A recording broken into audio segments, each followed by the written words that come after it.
Hello दोस्तों, स्वागत है आपका एक बार फिर से हमारे YouTube channel target with Rahul में। तो लास्ट क्लास में हमने डिफरेंशिएशन किया था। आज हम एक नया टॉपिक स्टार्ट करेंगे जिसका नाम है इंटीग्रेशन। और इंटीग्रेशन के लिए जो हिंदी में शब्द है वो है समाकलन, और डिफरेंशिएशन क्या था, अवकलन। तो मैं आपको एक पहली बात क्लियर कर देता हूँ कि अगर आपने डिफरेंशिएशन को नहीं समझा अच्छे से, तब आप इंटीग्रेशन नहीं समझ सकते। ओके। तो आपके माइंड में सबसे पहले डिफरेंशिएशन आना चाहिए, क्योंकि इंटीग्रेशन में कहीं बीच में हम डिफरेंशिएशन भी करेंगे, आगे क्वेश्चन आएंगे, मैं आपको बताऊंगा पूरा कॉन्सेप्ट से। तो आपके माइंड में सारी चीज़ें आनी चाहिए। तो उसके लिए सबसे जो इंटीग्रेशन है, जो उसको सीखने का जो सबसे बेसिक चीज़ है वो है डिफरेंशिएशन। अगर आप डिफरेंशिएशन नहीं आपको आता तो आप इंटीग्रेशन नहीं सीख सकते। दूसरा, डिफरेंशिएशन का एक फ़ायदा और है। अगर आप डिफरेंशिएशन समझ जाते हो तो आप लिमिट भी समझ जाओगे। लिमिट भी आपके लिए फिर बिल्कुल आसान हो जाएगा, बिल्कुल इजी रहेगा अगर आपको डिफरेंशिएशन आता है। तो मेरी आपसे रिक्वेस्ट है कि अगर आप मेरा ये वीडियो बिना डिफरेंशिएशन समझे देख रहे हैं तो कोई फ़ायदा नहीं होगा, आपको बिल्कुल भी समझ में नहीं आएगा। ठीक है। अगर आपने अभी तक डिफरेंशिएशन का नहीं देखा है तो उसमें मैंने 10 पार्ट हैं, 10 के 10 पार्ट देख लीजिए। मेरे चैनल पे आपको प्लेलिस्ट में, मैथ वाली में आपको सब मिल जाएगा। 10 पार्ट में लगभग 100 क्वेश्चन है और सबके नोट्स बनने चाहिए आपके। चाहे एसआई का एग्जाम हो, चाहे पटवारी, ग्राम सचिव, कोई भी एग्जाम हो, तो मैथ्स एनसीईआरटी से ही आएगा, +1 +2 से। तो आपसे निवेदन है कि अगर आप सीरियस कैंडिडेट हैं तो आप एक तरीके सर तैयारी कर रहे होंगे। अगर आप नए कैंडिडेट हैं, अगर आपको तैयारी करने का नहीं पता है, तो आप जाइए प्लेलिस्ट में, और आपको प्लेलिस्ट खोलोगे तो आपको एक एचएसएससी का एक फोल्डर मिलेगा। उसमें मैंने बता रखा है कि सब इंस्पेक्टर की तैयारी कैसे करें, उसमें स्ट्रेटेजी के बारे में पूरा डिस्कस किया हुआ है। तो आप वहाँ देख सकते हैं उसको, फिर तैयारी करना शुरू कर सकते हैं अगर आप नए हैं। अगर आप पुराने हैं तो आपको सब कुछ पता ही है। ठीक है। तो मैं फिर रिपीट कर देता हूँ कि इंटीग्रेशन को सीखने के लिए सबसे जरूरी है कि आपको डिफरेंशिएशन पता होना चाहिए। अगर आपको डिफरेंशिएशन नहीं पता है तब इंटीग्रेशन नहीं आएगा। ठीक है। तो चलिए स्टार्ट करते हैं, इंटीग्रेशन क्या होता है। जब मैं आपको डिफरेंशिएशन बता रहा था तो मैंने आपको बताया था कि जो डिफरेंशिएशन का मतलब होता है वो होता है तोड़ना। ओके। और इंटीग्रेशन का जो मतलब होता है वो होता है जोड़ना। इंटीग्रेशन का जो मतलब होता है वो होता है जोड़ना चीज़ों को। ठीक है। अब कैसे जोड़ेंगे ये तो क्वेश्चन में पता चलेगा। ठीक है। और तोड़ा कैसे थे हमने वो भी क्वेश्चन में पता चला था। अब इंटीग्रेशन को ना एंटी डेरिवेटिव भी बोला जाता है। Anti derivative. ठीक है। एंटी डेरिवेटिव का क्या मतलब हुआ कि ये क्या है, इंटीग्रेशन का क्या है, सॉरी डिफरेंशिएशन का क्या है, उल्टा है। ठीक है। क्योंकि अब जब आप चीज़ों को समझोगे ना तब आपको पता चल जाएगा कि एंटी डेरिवेटिव क्यों कहा जाता है। और शुरू में मैंने ये बात क्यों कही कि पहले आपको डिफरेंशिएशन आना चाहिए तभी इंटीग्रेशन समझ में आएगा। इसी वजह से इसको एंटी डेरिवेटिव भी बोला जाता है कि क्योंकि अगर डिफरेंशिएशन नहीं पता होगा तब इंटीग्रेशन आप नहीं समझ पाओगे। ओके। तो इसके भी कुछ नियम हैं, कुछ कानून हैं, कुछ रूल्स हैं, रेगुलेशंस हैं कुछ। जैसे डिफरेंशिएशन के थे कि एक्स का डिफरेंशिएशन क्या होगा, किसके रिस्पेक्ट में क्या होगा, साइन का क्या होगा, कोस का क्या होगा, लॉग का क्या होगा, ऐसे कुछ नियम थे डिफरेंशिएशन के। वैसे ही इंटीग्रेशन के भी कुछ अपने नियम हैं, और उन नियमों को अगर आपको पता है उस नियम का, तभी आप कर पाएंगे सोल्व, अदरवाइज नहीं कर पाएंगे। ठीक है। चलिए, तो सबसे पहले आपको ये बेसिक चीज़ें पता होनी चाहिए, इसके रूल्स या फिर कहें क्या नियम है इसके। देखिए, सबसे पहला है एक्स की पावर एन। मैं इसको होल्ड कर देता हूं। सबसे पहला देखिए इंटीग्रेशन एंटी डेरिवेटिव, सबसे पहला है एक्स की पावर एन। ठीक है। तो आप याद करिए कि जब हमारे पास एक्स की पावर एन था तब हम उसका डिफरेंशिएशन कैसे करते थे, कैसे करते थे, एन क्या हो जाता था, आगे आ जाता था एक्स, और एन में से एक लेस कर देते थे। ठीक है। तो इसका देखिए ये जो साइन है ना, ये इंटीग्रेशन का साइन है। ठीक है। आपको ये मिलेगा ना तो आप समझ जाना कि ये क्या है, एक इंटीग्रेशन का साइन है। ओके।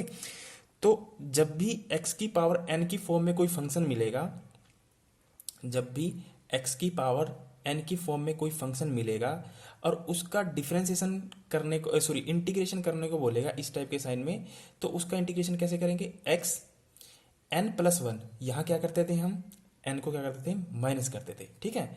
तो n+1 अपॉन में n+1, यानी जो n है उसमें जो एक जोड़कर जो भी आएगा उसको कहाँ लिखना है, अपॉन में। और यहाँ क्या करते थे हम, क्या करते थे, आगे लिखते थे। ठीक है। तो अब आपको थोड़ा समझ में आ रहा होगा कि हम इसको एंटी डेरिवेटिव क्यों कह रहे हैं, क्योंकि ये डिफरेंशिएशन के बिल्कुल ही सॉरी विपरीत होता है। हाँ, डिफरेंशिएशन के सॉरी बिल्कुल क्या होता है, विपरीत होता है, उल्टा होता है। इस वजह से इसको एंटी डेरिवेटिव बोलते हैं। आप यहाँ देख भी रहे होंगे कि जब हम एक्स की पावर एन का डिफरेंशिएशन करते थे तब हम ऐसे करते थे, और जबकि एक्स की पावर एन का जब हम इंटीग्रेशन कर रहे हैं तो हम ऐसे कर रहे हैं। ठीक है। देखिए दोस्तों, हमारा सिलेबस है बड़ा, ठीक है। तो हमें काफ़ी चीज़ें करनी है, साइंस भी करनी है और दूसरे सब्जेक्ट भी करने हैं, हिंदी भी करनी है, कंप्यूटर भी करना है। तो वीडियो मेरा लंबा लंबा होगा, तो इसमें मुझे तो लगता नहीं कि आपको कोई प्रॉब्लम होनी चाहिए। ठीक है। जो बच्चा पढ़ने वाला है उसके लिए तो चाहे 2 घंटे की वीडियो हो, 3 घंटे की वीडियो हो, मुझे तो लगता नहीं कोई प्रॉब्लम हो, क्योंकि जितना लंबा वीडियो होगा उतना जल्दी हम इसको चैप्टर को ख़त्म कर पाएंगे। क्योंकि मुझे लगता है कि जो इंटीग्रेशन आएगा इसके लगभग 150 से या फिर 200 से 200 प्लस क्वेश्चन भी हो सकते हैं। इंटीग्रेशन के 200 प्लस क्वेश्चन भी हो सकते हैं। ठीक है। तो इस वजह से मेरी कोशिश रहेगी कि लंबा लंबा वीडियो बनाया जाए और आपको प्रोवाइड किया जाए। तो मुझे तो लगता नहीं कि आपको कोई परेशानी होगी। ठीक है। तो पहला तो आप समझ चुके हो कि जब भी हम x की पावर n का डिफरेंस इंटीग्रेशन करेंगे तो हम किस फार्मूले से करेंगे, इस फार्मूले से। ठीक है। क्योंकि आपने पहले देखा भी था लास्ट क्लास में, जब हम डिफरेंशिएशन करते थे तो किस तरीके से करते थे, और इंटीग्रेशन करना है तो किस तरीके से करना है। ओके। उसके बाद है वन। वन का क्या मतलब हुआ, कांस्टेंट। ठीक है। तो आप याद करिए, जब भी कोई कांस्टेंट होता था उसका डिफरेंशिएशन क्या होता था, हम क्या लगाते थे, जीरो। ठीक है। और यहाँ जो वन का डिफरेंशिएशन है वो क्या होगा, एक्स। कोई भी कांस्टेंट, जैसे वन का डिफरेंशिएशन हुआ एक्स, अगर टू हुआ तो उसका डिफरेंशिएशन करना क्या आएगा, 2x। अगर 3 हुआ तो 3x, अगर 100 हुआ तो 100x। सिंपल है। ठीक है। यहाँ तक कोई प्रॉब्लम नहीं होगी, सिंपल है। ठीक है। कोई भी कांस्टेंट होगा बस उसके साथ में क्या लगा देना है आपको, x। क्यों, क्योंकि देखिए, अब जरा समझ, इस बात को समझना कि 2 का इंटीग्रेशन किया तो आया 2x। ठीक है। अब इस 2x का आप डिफरेंशिएशन करिए तो क्या आएगा, अब जब डिफरेंशिएशन 2x का करोगे तो क्या आएगा, 2। तो मैंने कहा था कि जो इंटीग्रेशन होता है वो डिफरेंशिएशन का क्या होता है, उल्टा होता है, एंटी डेरिवेटिव होता है। तो आप यहां देख भी रहे हो। ठीक है। तो कोई भी कांस्टेंट होगा तो उसके उसके साथ क्या लगा देंगे, आप सीधा x लगा देंगे। ठीक है। और एक चीज याद रखना, इंटीग्रेशन में हम प्लस सी जरूर लगाते हैं, इसका मतलब होता है आर्बिट्रेरी कांस्टेंट। इसका मतलब क्या होता है मैं आगे बताऊंगा, अभी जस्ट क्वेश्चन में आपको बताऊंगा कि सी क्यों लगाते हैं। ठीक है। उसके बाद है कोस एक्स। अब याद करिए, कोस एक्स का डिफरेंशिएशन क्या होता था, माइनस का साइन एक्स। बट यहां पर क्या है, साइन एक्स। कैसा sine X, positive sine X plus C. आपको एक बात याद रखनी है, ये जो सी है ना, ये हर क्वेश्चन में लगाना है। कई बार एग्जामिनर इसी सी में खेल जाता है, आपको पता भी नहीं चलेगा। कई बार एग्जामिनर इसी में खेल जाता है, आपको पता भी नहीं चलेगा। मैं बता दे रहा हूं आपको कैसे। मान लीजिए आपसे बोल दिया कि कोस एक्स का इंटीग्रेशन करिए, पूछ लिया। ठीक है। और आपने उसमें ऑप्शन में दे दिया साइन एक्स। आपको पता तो है कि कोस एक्स का डिफरेंशिएशन इंटीग्रेशन साइन एक्स होता है। और एक ऑप्शन में दे दिया साइन एक्स, दूसरे ऑप्शन में दे दिया कोस एक्स, तीसरे ऑप्शन में दे दिया टेन एक्स, चौथे ऑप्शन में दे दिया नन ऑफ दी अबव। ठीक है। यानी इनमें से कोई नहीं। तो आप जो सही आंसर होगा वो होगा नन ऑफ दी अबव। क्यों होगा, क्योंकि साइन एक्स प्लस सी नहीं लगा हुआ है। ठीक है। तो इंटीग्रेशन की सबसे बड़ी पहचान होती है कि जब भी इंटीग्रेशन करके कुछ फंक्शन आता है तो उसके प्लस में सी जरूर लगाया जाता है, आर्बिट्रेरी कांस्टेंट। ये आगे मैं बताऊंगा क्यों लगाया जाता है, समझ में आएगा आपको कि सी क्यों लगाया जाता है। ठीक है। और पूरी इंटीग्रेशन हम ट्रिक के साथ करने वाले हैं, बड़ा मजा आएगा। ठीक है। तो शुरू में मैंने जो बात बोली थी कि जो इंटीग्रेशन होता है वो एंटी डेरिवेटिव होता है। और क्यों होता है, अब आपको सीधा सीधा समझ भी आ रहा होगा। देखिए, हमने कोस एक्स का डिफरेंशिएशन किया था तो माइनस का साइन एक्स आया था, माइनस का साइन एक्स आया था। अब जब कोस का हम इंटीग्रेशन कर रहे हैं तो हमें क्या मिल रहा है, साइन एक्स मिल रहा है। कैसा, पॉजिटिव। कोस का इंटीग्रेशन साइन एक्स तो मिल रहा है डिफरेंशिएशन जैसा, बट साइन क्या हो गए हैं, बदल गए हैं। वैसे ही सेम ये है, साइन एक्स का इंटीग्रेशन क्या होगा, माइनस का कोस एक्स प्लस सी। ठीक है। और याद करिए, साइन एक्स का डिफरेंशिएशन क्या होता था, ओनली कोस एक्स। ठीक है। आपको याद होगा अगर आपने पहले वीडियोस देखे हैं। ठीक है। उसके बाद है secant square x. Secant square x का डिफरेंशिएशन होता है, इंटीग्रेशन होता है। ये सब क्या है, इंटीग्रेशन है। ठीक है। तो सीकेंट स्क्वायर का इंटीग्रेशन होगा 10x। ठीक है। और कोस सीकेंट स्क्वायर का इंटीग्रेशन क्या होगा, माइनस का कोट एक्स प्लस सी, टेन एक्स प्लस सी। तो ये आपको पहले तो आपको रटा होना चाहिए, अपनी एक कॉपी में लिख लीजिए। देखिए कोई भी फॉर्मूले है ना आपको पता तो होने चाहिए, क्योंकि अब जब तक बेसिक नहीं पता होगा तो आप ट्रिक भी कैसे यूज़ करोगे। ठीक है, तो जब भी ये चीज़ें करो ना, जैसे ट्रिग्नोमेट्री हुआ, इंटीग्रेशन हुआ, डिफरेंशिएशन हुआ, इनके सबके ना फॉर्मूले एक पेज पे लिख कर ना अपनी दीवार पे चिपका लीजिए। और या फिर अपनी कॉपी, अगर दीवार पे नहीं चिपकाना है ना, अगर आपको लगता है कि ये फालतू चीज़ है दीवार पे चिपकाना, तो आप कॉपी में एक साइड में लिख लीजिए तीनों के फॉर्मूले। और डेली सोने से पहले एक बार याद करिए, एक बार पढ़कर सोइए, और सुबह एक बार उठने से पहले इसको पढ़कर उठें। ठीक है, क्योंकि ऐसा करोगे तभी लंबे समय तक आपको याद रहेगा, तब कोई दिक्कत नहीं आएगी। अगर ऐसे पढ़ाई की तो 100% सिलेक्शन है। चलिए, उसके बाद है secant x into ten x. अगर आपको सीकेंट एक्स और टेन एक्स मिला कहीं पे, उसका इंटीग्रेशन क्या लगाओगे, सीकेंट एक्स प्लस में सी। अगर आपको मिला cosecant x into cot x, उसका इंटीग्रेशन क्या लगाओगे, माइनस का कोसिकेंट एक्स प्लस में सी। ठीक है, उसके बाद अगर e की पावर x, हाँ ये देखिए ये सबसे अच्छा है, e की पावर x। अब याद करिए e की पावर x का इंटीग्रेशन क्या होता था, सॉरी डिफरेंशिएशन क्या होता था। जैसे मान लीजिए e की पावर x है, उसका डिफरेंशिएशन करते थे हम, क्या आता था, e की पावर x इंटू में D Y by D X, किसका करते थे, पावर का। अब पावर में क्या है x, और x का डिफरेंशिएशन होता है 1, तो हमें कोई फर्क नहीं पड़ता था, तो सीधा हम e की पावर x लिख देते थे। ठीक है, अगर यहाँ पर e की पावर 2x होता और उसका डिफरेंशिएशन करने के लिए बोलता, तब आप क्या करते, e की पावर 2x पहले सेम लिखते, और इनटू डिफरेंशिएशन किसका करते थे, पावर का, और पावर का डिफरेंशिएशन क्या आएगा, 2x का 2। ठीक है, तो 2 इंटू e की पावर 2x, ये हमारा आंसर होता था डिफरेंशिएशन में। ठीक है, अब इंटीग्रेशन में क्या है कि पहले तो e की पावर x तो सेम रखनी पड़ेगी। ठीक है, उसके अपॉन में डिफरेंशिएशन करना पड़ेगा पावर का। देखिए दोस्तों, मैंने कहा था कि हम इंटीग्रेशन तो पढ़ रहे हैं, पर इसमें डिफरेंशिएशन भी आएगा बीच में, तो इसी वजह से कहा था मैंने कि अगर आपको इंटीग्रेशन सीखना है तो पहले आप डिफरेंशिएशन को सीख लीजिए अच्छे से। ठीक है, जो मैंने आपको लास्ट क्लास में पूरा कंप्लीट करवाया है, 10 पार्ट हैं, 10 के 10 पार्ट में आप सीख लीजिए इसको अच्छे से, तभी आप इसको कर पाओगे, अदरवाइज नहीं कर पाओगे। देखिए ये चीज़ें अगर समझ में आएंगी तभी आप आसानी से और जल्दी से इंटीग्रेशन कर पाओगे। ये चीज़ें समझ में आ जाएंगी ना, क्वेश्चन तो कुछ भी नहीं उड़ाते चलोगे, मैं आपको एक कॉन्सेप्ट बताऊंगा, एक ट्रिक बताऊंगा, ट्रिक से आप पेलते चलोगे क्वेश्चनों को। तो क्वेश्चन करना कोई बड़ी बात नहीं है, चीज़ों को समझना बड़ी बात है। ठीक है, क्वेश्चन तो देखिए जरूरी नहीं है कि एनसीईआरटी से एग्जाम में पेपर आए, एग्जामिनर तो कुछ भी क्वेश्चन की नेचर को तो कुछ भी तरह किसी भी तरीके से चेंज कर सकता है, पर कॉन्सेप्ट को वो चेंज नहीं कर सकता। ठीक है, कॉन्सेप्ट तो वही रहेगा जो है। तो आपके माइंड में सबसे पहली बात ये आनी चाहिए कि कॉन्सेप्ट कभी चेंज नहीं होगा, कॉन्सेप्ट तो वही रहेगा जो होता है। तो याद रखेंगे e की पावर x का जब इंटीग्रेशन करने के लिए बोलेगा, हमें इंटीग्रेशन करने के लिए बोलेगा, ये साइन इंटीग्रेशन का है, तो हम क्या लगाएंगे, जो भी e की पावर x के साथ होगा सबसे पहले वो लिख देंगे, उसके अपॉन में लिखेंगे डिफरेंशिएशन ऑफ पावर का, पावर के साथ जो भी दिया होगा उसका डिफरेंशिएशन कर देंगे। ठीक है, तो जैसे अगर मुझे ये दिया होता e की पावर 2x, अगर e की पावर x लेकर ही चलते हैं, इसका इंटीग्रेशन करना होता, तो मेरा पहला स्टेप क्या था, e की पावर के साथ जो भी दिया हुआ है सेम लिख दीजिए, अपॉन में डिफरेंशिएशन कर दीजिए किसका, पावर का। अब पावर पे क्या है x का डिफरेंशिएशन क्या होता है 1, सिंपल, x का डिफरेंशिएशन क्या होता है 1। ठीक है, तो सिंपल e की पावर x आ जाएगा। अगर e की पावर 2x होता तो इसका इंटीग्रेशन कैसे होता, तो आप क्या करते, e की पावर 2x सेम लिख दिया, और अपॉन में जो पावर में दिया है उसका क्या कर देते हैं आप, डिफरेंशिएशन।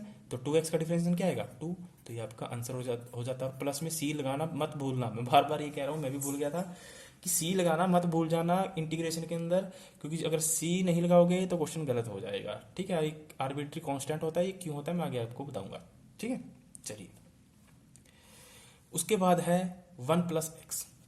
अब जरा याद करिए कि 1 अपॉन एक्स किसका डिफरेंशिएशन होता था, तो आपको पता होगा log x का डिफरेंशिएशन क्या होता था 1 अपॉन एक्स। ठीक है, log x का डिफरेंशिएशन क्या होता था 1 अपॉन एक्स, तो 1 अपॉन एक्स का इंटीग्रेशन क्या होगा log x, सिंपल, बहुत सिंपल है। अगर मान लीजिए log t होता, तो अगर आपको उसका डिफरेंशिएशन करना है तो आप डिफरेंशिएशन कैसे करते हैं 1 अपॉन टी लगाकर। अगर मैं कहूँ 1 अपॉन टी का आप इंटीग्रेशन करिए तो आप क्या लिख देंगे log t, क्योंकि मैंने आपको शुरू में बताया है कि जो डिफरेंशिएशन होता है वो इंटीग्रेशन का क्या होता है, उल्टा होता है, एंटी डेरिवेटिव होता है। ठीक है, तो जहां पर भी 1/x मिलेगा तब वहां क्या लगाएंगे आप, log x प्लस सी। ठीक है, चलिए उसके बाद a की पावर x, फंक्शन की पावर फंक्शन मिलेगा, तब कैसे करेंगे, a की पावर x अपॉन में log a प्लस में c। ठीक है, तो आज के लिए आपको इतनी बातें तो पता होनी चाहिए। उसके बाद जो नया कॉन्सेप्ट आएगा तो मैं आपको नए फॉर्मूले लिखवाता रहूंगा। ठीक है, पर यहाँ 11 तक तो आपको बेसिक पता होना चाहिए अगर आपको इंटीग्रेशन सीखना है, तो बिना इन 11 फार्मूलेज के आपसे नहीं बन पाएगा। ठीक है, तो चलिए अब स्टार्ट करते हैं अपना इंटीग्रेशन टॉपिक। ये आपको पता होने चाहिए, ये आप पहले नोट कर लीजिए, वीडियो को रोक कर नोट कर लेना, तभी आपको समझ में आएगा। ठीक है, चलिए अब मैंने कहा था कि इंटीग्रेशन का मतलब होता है जोड़ना और ये एंटी डेरिवेटिव होता है। ठीक है, तो अगर मैं कहूँ हमें x का इंटीग्रेशन करना पड़ जाए, मैं कहूँ x का इंटीग्रेशन करिए, तब आप कैसे करोगे। ठीक है, छोड़िए x का, छोड़िए पहले x स्क्वायर का करते हैं।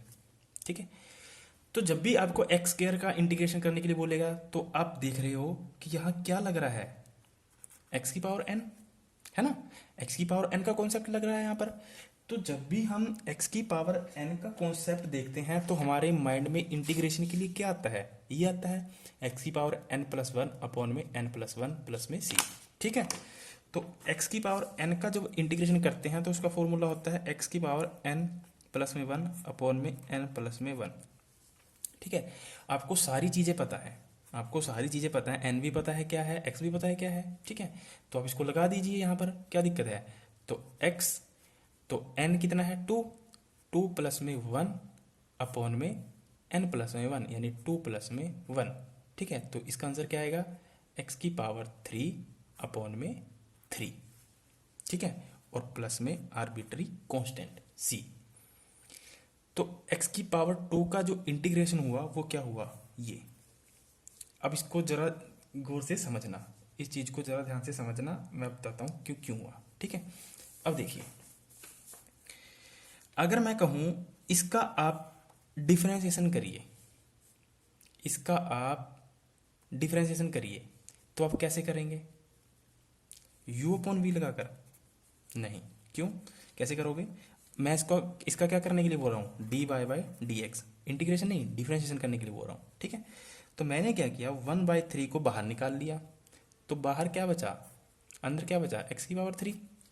ठीक है, और जब x की पावर 3 का मैं डिफरेंशिएशन करूंगा तो क्या आएगा, 1/3 इंटू में 3x², यही होता है x की पावर 3 का डिफरेंशिएशन। और आप देख रहे हो 3 के साथ 3 कैंसिल, तो कितना बच गया, x²।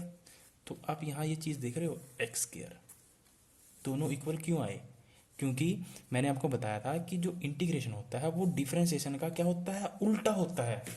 मैं आपको एक चीज़ और बता देता हूँ, वैसे तो आप ऐसी ट्रिक कभी आजमाना मत, पर मैं आपको एक चीज़ बता देता हूँ, कभी अगर आप इंटीग्रेशन में फंसोगे ना ऑप्शन वाले क्वेश्चन में, क्योंकि आपके पास तो ऑब्जेक्टिव आएंगे, कभी भी आप इंटीग्रेशन में फंसोगे ना कि इसका क्या ऑप्शन लगाया जाए, और आपसे क्वेश्चन में कहा गया है कि इसका इंटीग्रेशन करिए और आप भूल गए हैं कि इसका इंटीग्रेशन कैसे होगा, बट जो आपके पास ऑप्शन है पर आपको डिफरेंशिएशन उसके लिए आना जरूरी है, और आपको डिफरेंशिएशन आती है, तो ऑप्शन में क्या करिए, जाकर जितने भी ऑप्शन दिए हुए हैं ना उनका क्या करिए, डिफरेंशिएशन कर दीजिए, और जिस भी डिफरेंशिएशन करने के बाद जो भी आएगा वो मैच कर जाएगा क्वेश्चन के साथ, वही आपका आंसर होगा, क्योंकि ये एंटी डेरिवेटिव होता है।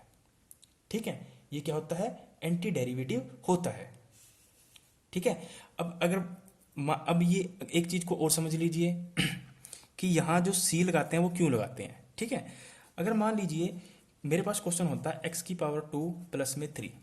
ठीक है, और मेरे को बोला जाता है कि इसका आप डिफरेंशिएशन करिए, तो आप कैसे डिफरेंशिएशन करते हैं, इसका डिफरेंशिएशन क्या करते हैं, 2x प्लस में इसका 0, तो इसका आंसर क्या आ जाता है, 2x। ठीक है, 2x आ जाता है। तो जब हम इंटीग्रेशन करते हैं तो हमें ये नहीं पता होता कि जो ये कांस्टेंट है कोई ना कोई तो नंबर रहा होगा, कोई ना कोई कांस्टेंट तो रहा होगा।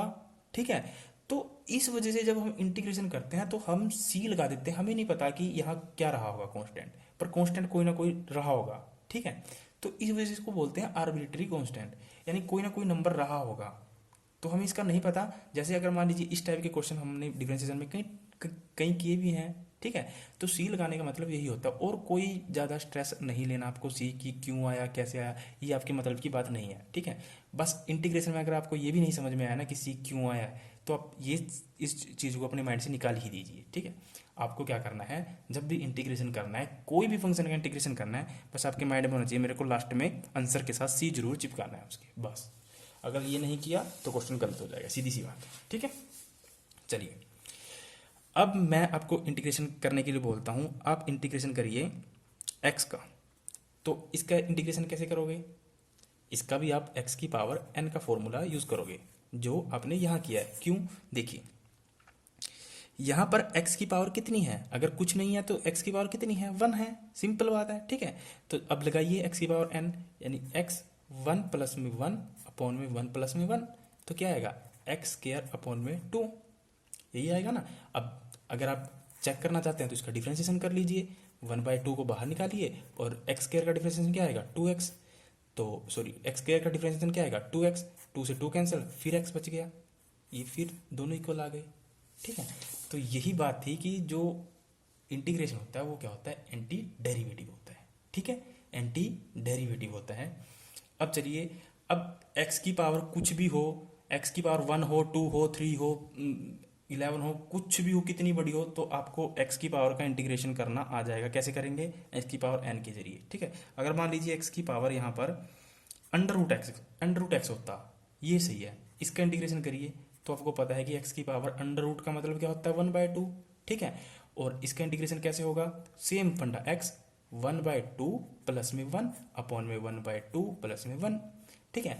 और 1/2 में प्लस 1 करोगे तो क्या आएगा x की पावर 3/2, और नीचे क्या आएगा 3/2, और इसको सही करके लिखोगे तो 2 ऊपर चला जाएगा, 2/3 इंटू में x की पावर 3/2, ये आप, और प्लस में c, ये आपका आंसर होगा। प्लस में c लगाना मत बोलना, ठीक है। तो x की फॉर्म में जब भी कोई क्वेश्चन होगा, चाहे डिफरेंशिएशन का हो, सॉरी इंटीग्रेशन का हो, चाहे पावर रूट में हो, चाहे कितनी भी बड़ी पावर हो, अगर मैं मान लीजिए x की पावर 99 का कहूँ कि आपको इंटीग्रेशन करना है, तो आप कैसे करोगे, तब बिल्कुल आसान है, x की पावर 99 प्लस में 1 अपॉन में 99 प्लस में 1, ठीक है। तो क्या आएगा x की पावर 100 अपॉन में 100, सिंपल, ठीक है। अब आपको मैं एक चीज़ बताता हूँ, देखिए यहाँ आप देख रहे हो फॉर्मूले में कि x की पावर n+1 अपॉन में n+1, ठीक है। तो आपको ना ये चीज़ें प्रैक्टिस में करके नहीं दिखानी है, ये स्टेप आपको खत्म करने हैं, ये स्टेप आपको खत्म करने हैं। जैसे ही आपके माइंड में आया कि x की पावर n का इंटीग्रेशन करना है, तो आपको पता है कि भाई इसकी जो भी पावर होती है हम उसमें एक जोड़ देते हैं, और जो जोड़ कर आता है, जो ऊपर आता है उसको वही नीचे सेम लिख देते हैं, बस बात खत्म, बात खत्म, ठीक है। हम क्या करते हैं x की पावर n में कि जो भी n दिया होगा उसमें एक जोड़ देते हैं। अगर मान लीजिए यहाँ पर x की पावर 71 होता, इसका इंटीग्रेशन बोलता करने के लिए, तो क्या करते, हमें पता है कि जो x की पावर है उसमें एक जोड़ देना है, और बटे में जो ऊपर लिखा है वो बटे में लिख देना है, बस बात खत्म, क्वेश्चन खत्म, ठीक है। अगर यहाँ देखिए, अगर यहाँ कांस्टेंट होता कि 5 का इंटीग्रेशन करिए, तो आप क्या करेंगे, 5 के साथ x लगा देंगे, बात खत्म। क्योंकि कांस्टेंट का मैंने आपको बताया था कि जब भी कांस्टेंट का होगा तो उसके साथ क्या होगा, x होगा, यानी 1 का x है तो 5 का क्या होगा 5x प्लस c। अगर यहाँ मेरे को बोलता कि 100 का इंटीग्रेशन करिए, तो मैं क्या लगा देता 100 इंटू एक्स प्लस सी, बस खत्म। क्योंकि आपको समझना पड़ेगा कि देखिए 100 का इंटीग्रेशन पूछा तो 100x आया, अगर 100x का डिफरेंशिएशन पूछता तो मेरे पास 100 आता, तो ये दोनों इक्वल हो गए। तो मैंने आपको बताया था कि ये एंटी डेरिवेटिव होता है इंटीग्रेशन। समझ में आ रहा है कि एंटी डेरिवेटिव क्यों बोला गया था, इसी वजह से बोला गया था कि ये इंटीग्रेशन का क्या होता है, उल्टा होता है, ठीक है। अब देखिए थोड़े और एग्जाम्पल करते हैं, फिर क्वेश्चन में उतरेंगे, पहले ये चीजें समझ में आनी चाहिए आपको, ठीक है। अब एक्स का, अब जब भी एक्स देखोगे ना, आपके एकदम आपको ना सचेत हो जाना है। अब मेरी बात सुनिए ध्यान से, जहां भी आपको x दिखेगा ना, आपको एकदम से सचेत हो जाना है। कैसे, कि x की पावर की n का फॉर्मूला लगेगा वहां पर, और वो क्या होगा कि जितनी पावर है उसमें एक ऐड कर देना और सेम बटे में लिख देना है, ठीक है। अगर आपको ऐसा मिल जाए 1/x और बोले इसका इंटीग्रेशन करके, यहाँ ये गलती मत करने लग जाना कि जो 1/x है, 1 का इंटीग्रेशन किया, कांस्टेंट होता है आपने बताया x, और x का इंटीग्रेशन किया x की पावर 2/2, और ये जाकर 2x अपॉन में x स्क्वायर हो गया। ये कलाकारी मत करना, ये गलत हो जाएगा, ठीक है। क्योंकि अभी आप याद करिए, मैंने आपको अभी बताया था कि 1/x का जो इंटीग्रेशन होता है वो होता है log x, ठीक है। जब भी 1/x की फॉर्म में मिलेगा तब होगा, क्या होगा, log x प्लस में c, बस ये इंटीग्रेशन होगा, ओके। और हमारे पास अभी तक u/v का इंटीग्रेशन का कोई फॉर्मूला नहीं है, ये भी आपको पता होना चाहिए, ठीक है। वो आगे क्वेश्चन की नेचर में पता चलेगा कि u/v का नहीं है तो हम कैसे सोल्व करते हैं, ठीक है। आपको कुछ बेसिक चीज़ें पता होनी चाहिए, जैसे मैंने आपको बताया था, अगर मान लीजिए x की पावर 2 है और नीचे है √x, ठीक है। तो आपको पता है कि मैं अगर √x का मतलब हुआ 1/2, और अगर मैं इसको ऊपर लेके जाऊंगा यानी x की पावर 3 इंटू में x की पावर √1/2 को जब मैं ऊपर लेके जाऊंगा तो पावर क्या हो जाएगी, नेगेटिव हो जाएगी। ये तो आपको पता है, मैं लास्ट क्लास से कराता आ रहा हूँ, ये बेसिक चीज़ें हैं। और आपको ये भी पता है कि जब गुणा में हो और बेस क्या हो, सेम हो, आधार क्या हो, बराबर हो, तो आधार दोनों के बराबर है एक्स एक्स, और तो पावरें क्या हो जाती हैं, जुड़ जाती हैं। तो 3 - 1/2 करिए तो क्या होगा, 3 दूनी 6 और 1 5/2, ठीक है। तो पावरें क्या हो जाती हैं, ऐड हो जाती हैं, तो क्या होगा 5/2, ठीक है। तो x की पावर को क्या लिख सकता हूँ मैं, 5/2, ठीक है, ठीक है। तो आपको पता है ना, base are same, power will be added. तो अब यहाँ आपको समझना ये है कि जो ये √x था, मैं इसको ऊपर ही क्यों लेके गया, मैंने इसको नीचे क्यों नहीं लिया, मैंने नीचे क्यों नहीं यूज कर लिया इसका, क्योंकि हमारे पास u/v का फॉर्मूला नहीं है इंटीग्रेशन में, जबकि डिफरेंशिएशन में तो था।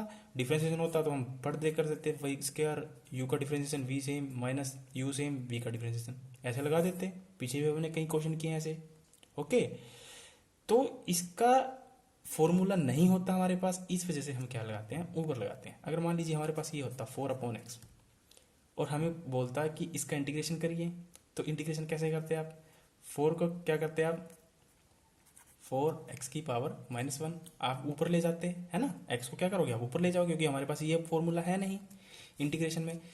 तो 4 तो क्या है, कांस्टेंट, अब 4 को तो बाहर निकाल लीजिए, ठीक है। अब इसका इंटीग्रेशन करिए, इसका इंटीग्रेशन कैसे करोगे, हमें पता है कि x की पावर n में हम 1 जोड़ देते हैं और अपॉन में जो ऊपर आता है वो लिख देते हैं नीचे, ठीक है।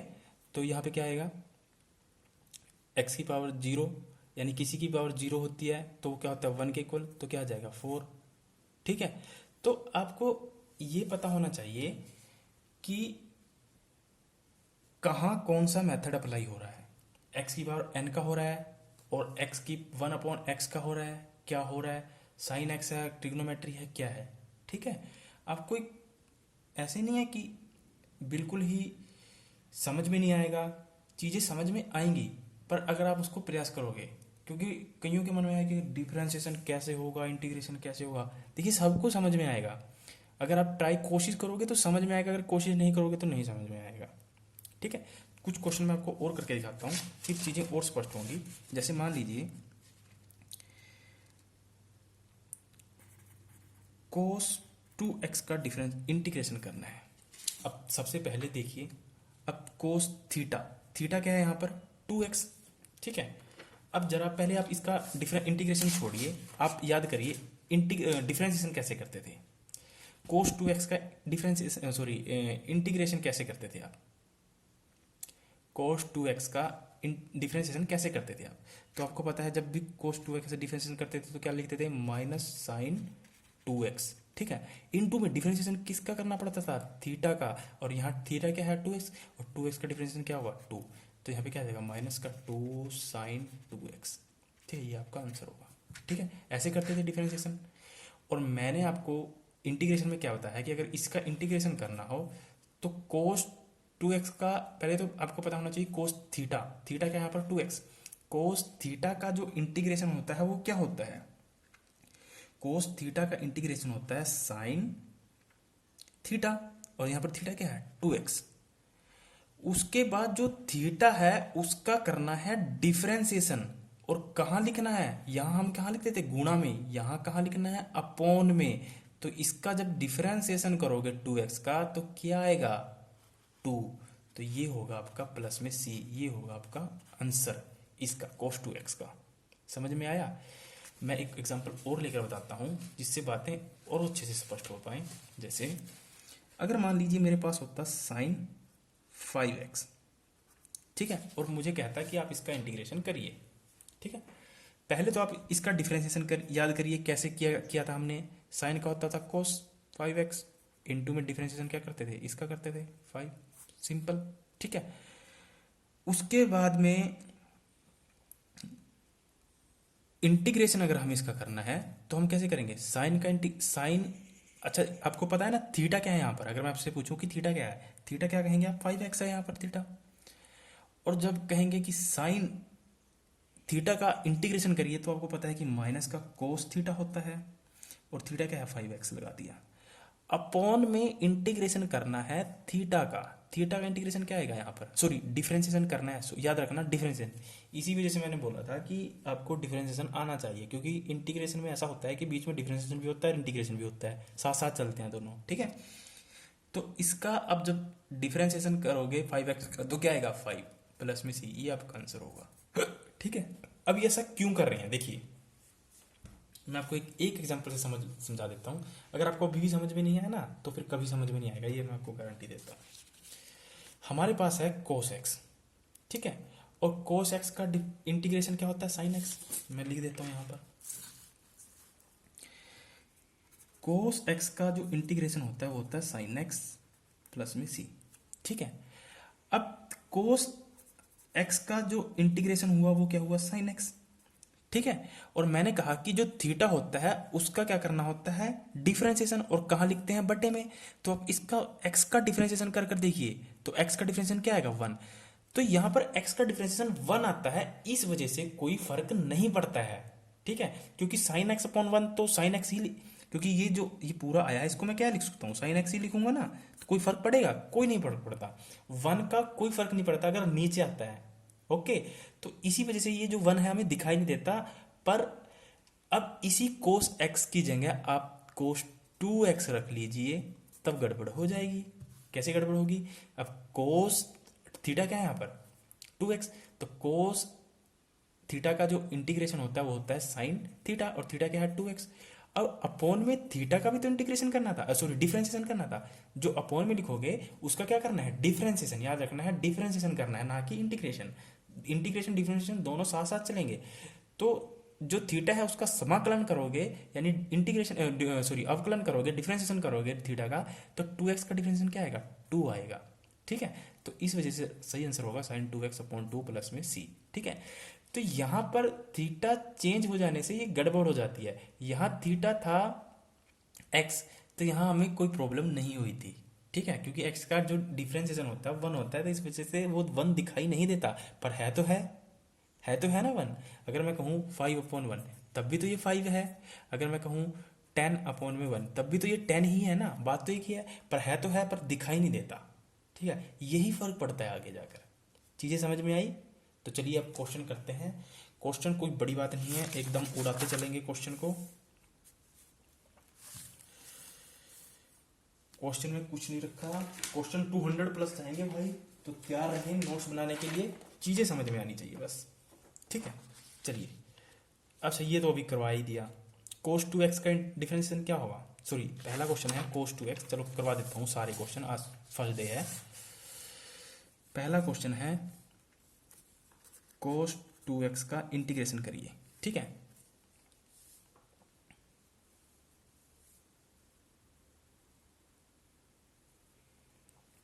तो cos 2x का इंटीग्रेशन करोगे तो आपको पता है कि भाई जो हिल रहा है भाई, तो सबसे पहले आपके माइंड में आना चाहिए कि cos 2x क्या है यहाँ पर थीटा, और cos थीटा का इंटीग्रेशन पूछ रहा है, तो आपके माइंड में आना चाहिए भाई कि cos थीटा का जो इंटीग्रेशन होता है वो क्या होता है साइन थीटा प्लस में c, ठीक है। यानी cos थीटा का जो इंटीग्रेशन होता है वो होता है